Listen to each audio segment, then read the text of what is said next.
The Greek philosopher, in fact, the philosopher, as he's justly known, Aristotle, was the greatest ethicist the world can hope to know. Aristotle literally wrote the book on ethics. He believed that moral truths and moral imperatives were just as fixed, reliable, and universal as the laws of physics, which uncoincidentally Aristotle also undertook to write on. He taught that one's character is formed by one's habits, as I saw on a poster in my high school, and as you might have heard, we are what we repeatedly do.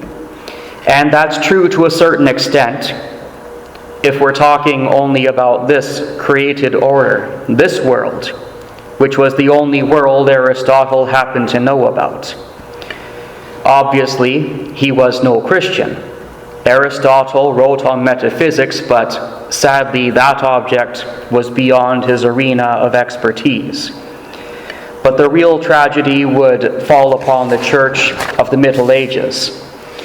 During the brief centuries leading up to the Reformation, the ancient philosophers, Aristotle and company, they were given by the universities and the seminaries quite more attention than the apostles and fathers of the church.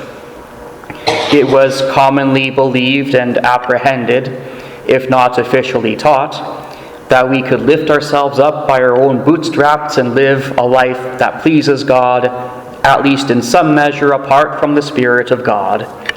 Professors of theology taught the new school, the Via Moderna, which reduced all to one practical point: just do your best, and God will do the rest. God is merciful, they reason, and He accepts those who try their hardest. But ultimately, they would say, God judges you by your character. That is, by your deeds, which formed that character. But the obvious question, how do you know that you've worked hard enough, that you've strained every nerve to do what is within your power to do?